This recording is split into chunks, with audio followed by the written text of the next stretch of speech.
Hey, good morning, everyone. This is Seth Shackner from Los Angeles, and we're joined today from Northern California. We got two Californians on the line here with Mr. Keith Zubchevich, who is the president and CEO of Conviva.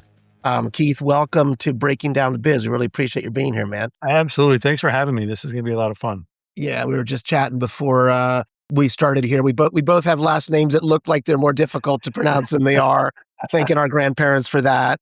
And we got two parts of California here actually on this particular episode from the north and the south. And I think part of the flavor of this episode will look at maybe two different, business cultures, if you will, the Hollywood stuff. I'll confess to be guilty of that. And Keith's coming from a much more substantive technology perspective where they do real stuff and have a real business. So I don't know if that's a fair way to lay it out, but that's you guys write the checks, though. You guys write the checks like that. Okay. So let's start out. I mean, Keith is running Conviva, and it was an interesting thing, from a lot of perspectives. But our audience on this podcast, where we're trying to sort of like break down big business and tech issues for general audience, so that really anyone listening can get a sense of what Conviva is all about, and even a sense and a flavor of what's happening in media and tech and AI. It'd be good just to kick off with the top level view on what the technology does. The core of it. You've got a really great positioning in media and entertainment, and you're doing new stuff with AI, but maybe to get a top level view on the core functionality that's driven your business so far. Yeah, we started the company 20 years ago with the premise that any business you put on the internet should be measured. So we built it via measuring the endpoints, because this is I think the thing most people don't understand is that if you're going to put a business on the internet and you push it through the open internet, you're going to have challenges, and you don't know where the challenges are, and you don't know what you need to be solving. The best place to know that is from the client side. In other words, measure the endpoint where you're trying to push the business to see if you're creating the right experience at that endpoint. You can't assume. People run systems tools, they run QoS type tools, they run network monitoring tools, they run server tools, and they think, well, if all those lights are green, the endpoint should be green too. And that's a massive fallacy. That is absolutely not true. So there are all kinds of issues that hit from where you start the business and then where it is delivered on the endpoint. So Conviva's business is about measuring from the endpoint, full census, internet scale, endpoint measurement of measuring everyone's experience. And that's where we started in video, is as you publish video on the internet, it doesn't matter that you have enough capacity in your CDNs. It doesn't matter that your origin was set up the right way. The thing that matters most is, are my viewers happy with the experience? And so Conviva's promise and our commitment to our publishers was, we will make sure we measure every endpoint. We measure the experience and we show you, not just is it working? That is such an elementary mentality. It's not just about it working. It's, are people enjoying the experience, especially in media? You know this. Media is a visual representation of entertainment. It's not the same as reading a book. Right? Your mind's eye is what is creating the experience. And when you push things on the internet, it is the actual eye that is seeing, am I enjoying this or not? And so Conviva's mission and our commitment to our publishers over the last 19 years has been that we will make sure we're measuring the experience and giving you everything you need to see and understand in real time so that you can make the most optimal experience. And if you make a great experience, you increase engagement. And that was how we built the streaming business with all of our early publishers. We built and launched 12 of the largest, streamers in the world today. And they all did it on one premise, and that is optimal experience, because they were all TV broadcasters who already had a great experience, right? People had a reference point of what TV should look like. And just because you drop it on the internet, your viewers are not going to accept a shoddy experience, or else they'll just go back to cable television again. So the push to get to streaming and the ability to make streaming what it ended up being and delivering on the promise of streaming was you couldn't sacrifice experience. And we didn't let them do that. We were a partner that engaged and made sure that they built a TV quality experience online. And that was what we believe was one of the major factors that had streaming become what it is today. Yeah, fascinating. So the measurement and what you're coming back to, does it reflect things on the consumer side, like sentiment, or would you say it's more about performance and metrics and making sure the signal gets out there and people are watching it and hearing it? Or yeah, so our how we view the word experience is we look at things from a technical perspective, by the way, right? So it's not, we don't have eyes on the PC, we don't have eyes on the back of the wall, right? We're not actually looking at what the viewer's seeing. but there are objective things you could look at, that you could build a technology solution that almost objectively scores the experience. So things like video start time. How long did it take the video to start? Bit rate changes. So when you're watching a large screen television broadcast on streaming, that's a massively high bit rate. A lot of bits have to fill that large screen. So bit rate, resolution, right? There's decoding rates. There's all kinds of things on a technical layer that are happening that we take and build an experience metric from. Right. And then with that, we measure engagement. And that's the ultimate measure, is you want to make sure that you're creating the optimal experience that extends engagement. And so we do both. We collect and measure all the experience factors that would contribute to understanding, okay, that's a low pixelation picture, or that's a high buffering ratio, or a long start time. All things that don't trigger QoS. They're actually the small things the human eye sees and gets frustrated with. So we measure all those things, and then we measure it against engagement. And essentially what we were giving publishers is, when you create an optimal experience and you start pushing those numbers up, you shorten video start time, you push bit rates up, you lower buffering, all of a sudden engagement would start picking up. And so publishers were using both. I'm dialing the knobs of experience to make sure that I'm maximizing engagement. Yeah. And if you do both of those things, you create a successful business. Now, you mentioned sentiment.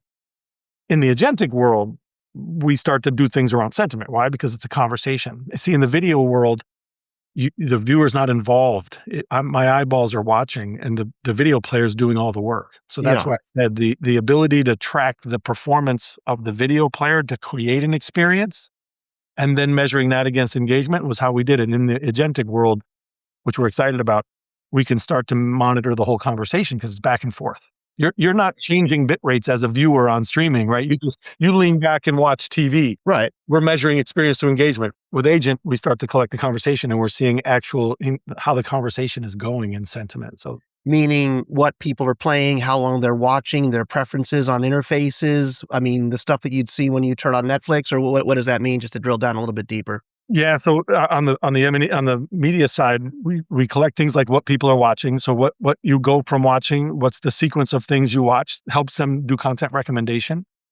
Another thing is we track the most engaged content. So what are people watching that was highly engaged? And if you're in the content creation business, you now know I need to create more content like that. So there's going to be all kinds of intelligence you pull from the content as well that we do for the publishers. Oh, it's a fabulous niche. So just to understand for the audience, like the broader ecosystem, where does this typically sit, say, between broadcasters or streamers? For example, does an Amazon Prime have some of this functionality on their own, or does a big streamer contract it in from you? And just maybe give me a sense of where it sits in the value chain or the business ecosystem. Yeah, well, I'll tell you, not to brag, but there's only one Conviva. So Amazon and everyone tries to build a great, Netflix tries to build a great experience product, but it's a really hard problem. It is a very hard problem, because if you think about, we collect every viewer session. So this week, right, we're doing the World Cup for 20 different streamers. We're going to hit 30, 40 million peak concurrents. Wow. That means 30, 40 million sessions throwing through the platform at the same time, that we have to show how's everyone's experience across 40 million sessions, and report that up to a publisher and show them in real time, hey, here's New York's struggling with a CDN, or hey, you have a problem with video start time on iPhone, 14.5. That's the level of detail you have to see things, because it's never one thing that hits your internet stream. It's always going to be a death of 1,000 cuts. So the ability to collect and process tens of millions of viewers' sessions, collect it, process it, and put it up in an analytics for an operations team all in real time. There's only one Conviva that can do that. You're going to trade something else. You're either going to say, I'm not going to collect everyone's session. I'm going to sample, right? Now I don't know what everyone is experiencing. Or you make the trade, I'm going to collect everyone, but I'm going to do it slower. So I'm going to be able to see what's hitting people tomorrow.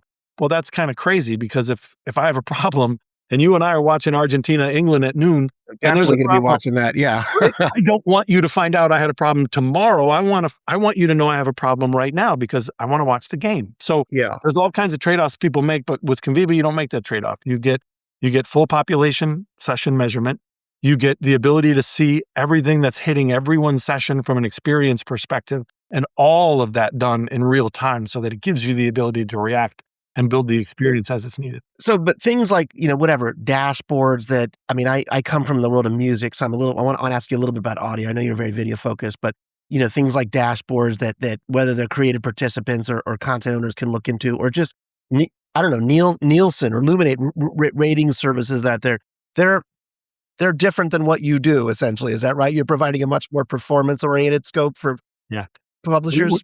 Well, I think we do two things. One, as I mentioned, we're full population, so no sampling. So people like Nielsen are sampling, right? Because again, it's a big data problem. And if you're not a big data company, and Nielsen is a data company, I don't know if I'd label them a big data company, but most of the trade-offs people make is they go to sampling. As soon as you go to sampling, almost everything that you report on is not accurate. Statistically, inferred, statistically reasonable. Well, we don't Yeah. believe in statistically anything. You have to see everything. So we're a big difference in the fact that we're full population internet scale. We see every single session, and then we see everything in that session, which is what makes it, compounds it to an even bigger big data problem. Is I can show you content intelligence, content performance. I can show you technical performance. I can show you experience, overall Mhm. experience everybody's doing. So there's a lot that can be advertising. I can show you what ads are playing. I can show you ad fatigue. So really in the center of it all. So what is like the biggest whatever problem or problems in this world right now? Is it bandwidth or the consumer experience with streaming or what do you see? Well, it started. I'll give you. There's been an evolution of video experience issues. One is that it originally started way back in the day, and you I'm sure remember this. Is it was actually an SNL skit about buffering, right? Mm. I remember an SNL skit about people watching Hey, something on I YouTube and it I kept buffering. I came from a company called AOL. I remember 14.4 kilobits per second and all that was ridiculous. Yes, Yeah. massive buffering. Yeah. And then if you clear buffering because you lower your bit rates, then the picture is really unclear and blurry and pixelated. So back in the day, it was about how do I match those two numbers? How do I push bit rates up as far as I can, but network capacity not trigger buffering? And so it was a really fine line that they were walking. So since then, the network capacity has grown. So now there's plenty of network capacity.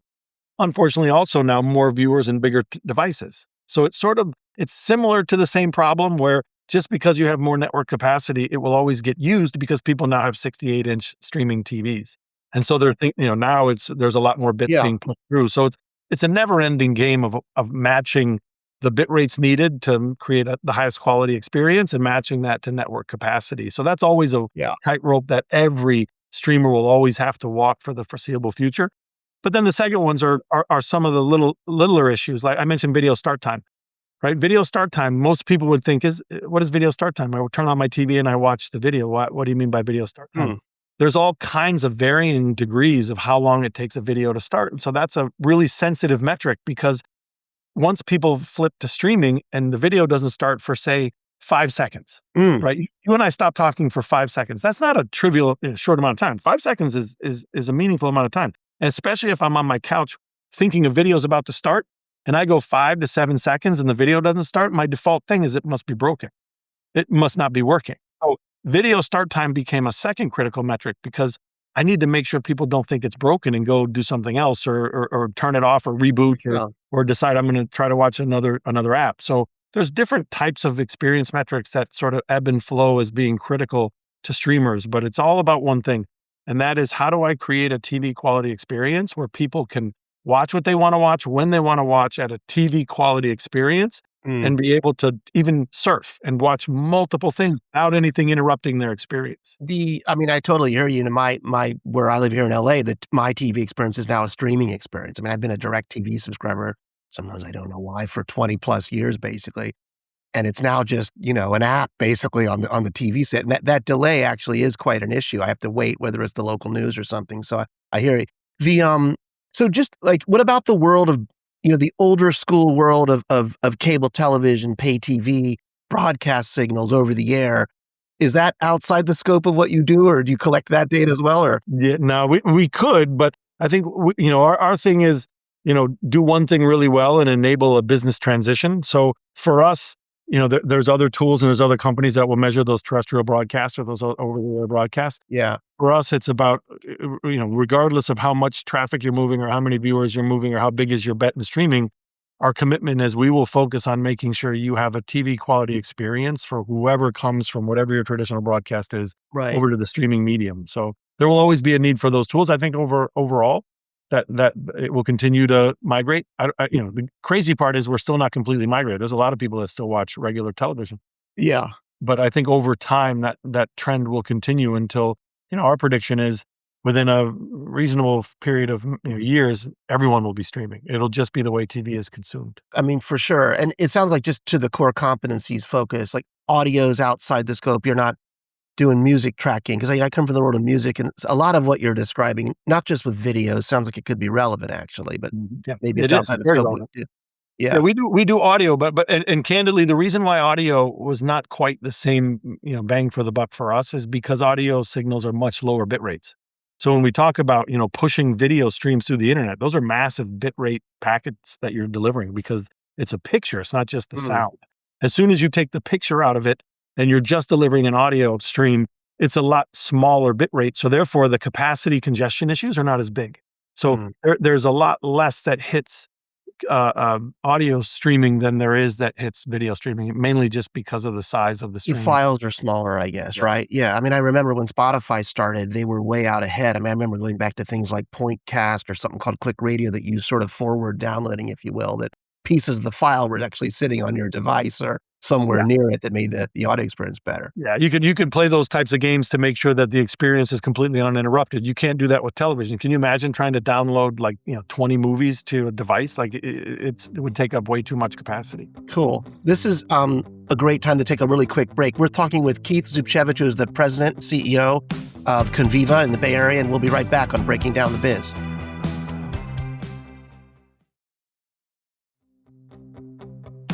All right, we're back with Breaking Down the Biz, and we're talking with Keith Zubchevich, who is the CEO of Conviva in the Bay Area, and we're having a great discussion about measurement and experience and video, and Conviva's got an awesome position in the market. How did this happen for the company, Keith? I mean, you've got all these partnerships and publishers that are pretty major, broadcasters and networks. Let's talk a little bit about them and, where did the need come from? Like, there must be dozens of companies that want to be in your position. Like, how'd you do it? Yeah, well, it started in academia. So I have 4 founders that are all, big time PhD academics that knew that there was going to be a need for measuring business on the internet. That's what I said at the start of the founding of the company. And when we decided that we were going to measure internet experience of businesses on the internet, we said, well, let's start with video because that's an easy thing to sell. Back then, it was really email, and nobody really knows, did I have a bad email experience? That's never anything anybody thinks about. My email took a little longer to download. It took a little longer to open, but I don't think people are going crazy because that's a little slow. But we knew video on the internet would be the medium that we should measure because that will be frustrating because people will see the bad experience. It's not a subjective thing. It's a very objective thing. So we chose video to start, and we started to go out and talk to people who were publishing .com video, essentially putting it on a website and saying, that we can help you build a better video experience on your websites. And NBC happened to have just come off of trying to do the Beijing Olympics online. And it was hard. I mean, they were really early in their commitment to streaming. And so we engaged with NBC and showed them what we could do. And they were really instrumental in helping build Conviva. So this is 15 years ago that they leaned in and said, let's build this together because I need this. You guys have the core technology. Again, it's not a product. Conviva's core DNA is a big data processing company. So when people ask me all the time, do you have competition? We don't have competition because I'm not 5 guys in a UI. I'm not just trying to collect a little bit of data, put it behind a UI, and I'm showing you some cool experience metrics. We have competitors that do that. Let me just collect data and show you some video quality metrics. We're a big data company. So we sign up for delivering every session and collecting everything and in real time showing you metrics that matter to your business across your entire viewing audience with a multidimensionality drill down of being able to get down and solving the problem. So that's where we started the business, and then streaming came out. Like we were really early, but it turns out that all of a sudden consumers dragged broadcasters to streaming, and broadcasters had this dilemma of, I have a $20 billion business called television, and now I'm about to put that $20 billion mature, high quality, big screen living room experience. I'm about to push that through a immature, app, website, streaming product. I'm not a technology company. And so we were right there to say, well, here, why don't we do this together? We'll measure your experience and you can build out the streaming business by focusing on making sure you have a TV quality experience, and your teams can do what they need to do under the covers to make sure that you're delivering that TV quality experience. So And then everybody launched a streaming app, and Conviva was the only quality of experience company in the world. And so we ended up with the customers we have. So, so much of the focus, at least down here in SoCal and New York, whatever, and what the media focuses on is kind of like, the rights, the licensing, the business landscape around this, whether it's on the streaming wars and consumers making choices, pricing and all that. But, I always see it from a rights perspective as well. And, who licenses what to who, how thin the salami gets cut, if you will, because all the partners who are trying to buy a piece of Disney, if you will. I mean, you're not part of the rights licensing landscape at all. You're servicing this business, right? It's a better spot to be in, presumably. Yeah. Yes. Yeah. We make sure that if you bought the rights to something, you'll see its true performance in the marketplace, right? So back to the content rights thing, when you're negotiating rights, it's really about audience sizes and how much you're going to pay for something. So you need to make sure it's watched. That's where even experience is critical in the business angle, because if you paid a lot of money, let's go back to HBO. They were a big customer for Conviva. If you go back to HBO and they were launching Game of Thrones, and Game of Thrones had a bad experience in the market and nobody watched it, it's not because it wasn't popular content. It just had a bad experience. So experience is not just a technical thing that the delivery teams need to understand to deliver high quality experience. Bad experiences taint audience numbers.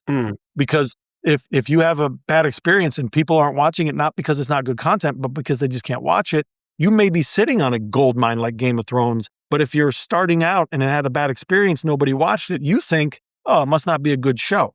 So our promise was that you can't show real audience numbers unless you make experience table stakes. You have to make sure that the experience was optimal. So therefore, your audience performance is true. So many early streaming decisions were probably made on bad numbers because it wasn't the popularity of the content. It was the bad experience that got in the way of viewership. It's really, it is two sides of the same coin. It's a fascinating, probably a little bit of a redundant question, but just, if you think about just content viewing versus, advertising, that's embedded in whether it's subscription or ad supported, fast TV, whatever it might be. Are you measuring some elements of that, or you're sort of measuring the aggregate picture as well? No, we measure everything. We measure the complete content experience and engagement performance, and we pick up the ads. So we measure both. And by the way, that's where we would really go to AVOD businesses, advertising supported businesses, and say experience is critical for you. Why? Because if you create a good experience and you extend viewership, how many ads are you picking up? Versus if you have a bad experience and people bail, how many ad pods did you miss? So, man, in the early days of streaming, and even today, I can't imagine how much money is lost, not for bad ads or bad content, but because the experience was bad and ads never got seen. It is a major inhibitor to an advertising business. Is you have to create the best experience, because better experience means more ads played, which means you make more money. So, for example, just maybe a little bit of a redundant question as well, but when a network, I won't name a network, is actually selling, media, is this a core piece of the sale process, or is it sort of referential? Well, I think it's an assumption, right? So that's why I said I don't know that the ad sales team sold the experience, but again, if they didn't think about experience on the back end, then they had make goods all over the place. I see. So you build to an audience and you think, okay, this is how big my audience is going to be, and if there's a bad experience, you've now overcommitted, and now you have make goods. So it trues itself up somewhere in the deal. I don't know if in the yachts in Cannes they're cutting that deal with an experience, although I'm available anytime. I'm available anytime to be on that boat, but it has to be table stakes in the deal so that it makes sure, again, the ad plays are optimized. What about, I talk a lot about the EU and regulatory bodies. Privacy always comes up. How does it work in terms of the folks that are watching these things that are being measured in some way by Conviva? That comes along with, say, what NBC does with the consumers, or how do you play into that scenario? Yeah, we went through a phase where data privacy was a big deal because consumers, once they started to do more on their devices, got really paranoid, because TVs are one-dimensional thing, right? Everything in a TV comes into the living room. Nothing is leaving my living room. Yeah. All of a sudden, streaming was bi-directional, and that's when data privacy became a big deal. What are you collecting? What are you looking at? What are you doing? Yeah. So we had to go through that jump through those hoops, because we only collect network statistics and technology statistics. We don't collect any PII. So outside of IP address, but aside from that, we stayed under the wall of data privacy. Yeah, but no personal information is what PII means, I guess, right? Nightmare. And I always said this, that if people truly understood the value of giving up data, there's this paranoia around PII, like, oh, you can't collect my data. But it's so unfounded. And what you're trading when you don't allow publishers or the technology companies to collect some level of data on you is about inefficiency, right? If I sit down at my TV and you know something about me, I'm not spending 30 minutes looking for content. It's able to tell me what my content I would want to watch. Hmm. But to have that efficiency, and I'm not sitting down every night and starting over every single night, weeding through catalogs, which is massive waste of time, can only be solved if public enables publishers to collect something about themselves. We're not talking ATM PIN codes. We're not talking credit card numbers, right? There's so much value in if the world can come together and get off the paranoia of data privacy, there's a ton of efficiency that could be gained. I mean, I assume you're global in scope. Are you measuring everywhere from Argentina to Japan and China and all that? And Yeah, we measure in, I don't know, like 100 and some countries, around the world. wow. And your model must be some type of, I don't know, software as a service yeah. Yeah, the software as a service, we charge by viewer hour. So our commitment to our publishers is if you create a good experience, people will watch more. And if people watch more, I'll make more money. So our billing is based on consumption of video, and our job is to get people to watch more video. So it's very incentive aligned with our publishers. So much stuff is coming through TikTok or Meta, or YouTube these days. I mean, are they just listening to your client base? You got a lot of broadcasters, obviously. Are they clients, competitors, friends? How do you view them in the landscape? The enemy of my friend is my enemy. So we're primarily with publishers and broadcasters. The big tech players who are buying more rights all the time, by the way, Yeah. are competitors of our publishers. So we don't work with the big tech companies because a lot of them have the sort of the hubris of I can build that now. They can't and they haven't. But and Amazon quality and even Netflix, when they have their outages, is proof they haven't figured it out yet. But our mission is to keep our broadcasters competitive, right? That's our commitment. Is Yeah. if you're going to fight the Amazons, the YouTubes, and the Netflixes of the world, man, you have to be flawless. You cannot have a problem. Well, you must be looking at it because I mean, I spent a lot of time. I see. Like here, for example, we've got 2 studios that look like they're going to merge, and my whole thinking, or a lot of people's thinking, is that YouTube is somehow representative of what the future could look like. Actually, where these distinctions between studios, broadcasters, maybe you're going to just blend into some sort of mix. So it must be on the radar in some way to at least think about it, if not partner with them. Yeah, I think all things become new again. I think the retransmission and the consolidation will happen again, right? The whole cable bundle is now going to turn into a streaming bundle, right? Because it's just too inefficient to have 50, 20, 20 or 30 subscriptions for different apps, and I'm changing apps on my television. Consolidation is not a bad thing. It's just that it has to work, meaning the publishers have to have some direct-to-consumer relationship. There's got to be some data back. There has to be some level of control over the consumer and my content versus the old retransmission deals, which they were completely blind and had no control over the home. And Yeah, it's interesting. I see this a lot even with radio broadcasters and places like TuneIn and Stingray. A lot of this stuff is blending in, whether it's around the car or other platforms. Yeah. Fascinating. Well, this has been a great conversation. I mean, it'd be good to get your sense on like what you think the future looks like. I mean, whether it's the next 5 years. It sounds like agentic AI is on the radar, but what are your thoughts and what would it mean for Conviva? Yeah, one is I think just in general, Conviva and media aside, the future is agentic. Right? It is a revolution that's upon us, and that is not going to slow down, and it's not going to stop. It's probably the greatest revolution to ever hit technology. And I think the biggest benefactors are going to be media companies because there's so much value. And again, back to the experience part. When one of the biggest problems in media today is how much content is available. It's not that the video experience and device support, all of those problems have been solved. The real problem, and then I would say most of your viewers would agree with this, is there's just so much content. You have to almost Google what's popular. Oh, for sure. Right? The days of having everything put into a channel lineup for me were so simple. I didn't have a choice. Choice with so much content is a problem. So that's why, with agentic being the future, the promise of now having an agent instead of a large catalog of content tiles, I can just have a conversation with the agent. What do I feel like watching right now? And I could give it things. I want to watch, a sports documentary on basketball, from the 80s. And it would bring up all those shows that fast. I don't have to search and scroll. So the efficiency of agentic and media is going to be, I think, immediately felt in the interface of how do I find content? I don't want to have recommendations, because you may be recommending something that I did a week ago and I didn't even like it. It's just because I click play, now all of a sudden you think that's what I love. I want to every day have an interface that I can go and say, this is what I feel like watching right now, and have it bring it up and say, here it is. It makes my life more efficient. It makes the experience more efficient. So that's the first thing. And then beyond that, I think there's all kinds of agentic and AI things that media is going to start doing that's going to help them create more content. I think, AI generated content is going to be a thing. Actors and writers and directors, beware. The music community as well. There's a lot of artists down here as well. Yeah, everyone's watching it. Yeah. Somebody blew my mind the other day. They were saying, well, man, wouldn't it be great if you could say, I want a movie about this, and AI created your movie. So it isn't even that there's, things that have been created and I got to find it. Ultimately long term, I could come up with my own movie and it would play a movie for me. So even content itself, when you start really pulling the thread of what AI can do in content creation, it's going to open up an enormous, whether it's a box or a Pandora's box, we'll see. But I think the ultimate value within media, within AI, because it's such a creative, thing, AI is about creation. It's about doing things more efficiently.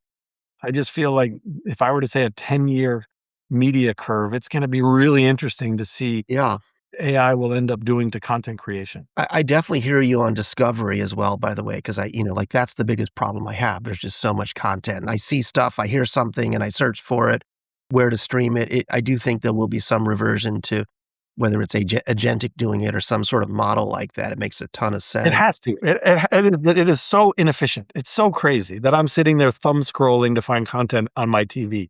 That's not what streaming was intended to be. Yeah. I still like movie theaters too, by the way, but I don't know, maybe that's an older school thing. Every time I look for a movie, it's already, I can't find it, and then I want to stream it. And anyway, listen, man, this was a great conversation. I really appreciate it, Keith. I feel like I learned a lot, and I definitely feel like there's bridges between Silicon Valley and Hollywood and broadcasting. And, I hope when you get down here, we'll get a chance to say hello as well. So thanks so much for joining us on Breaking Down the Biz today, man. Thanks for having me. I appreciate it.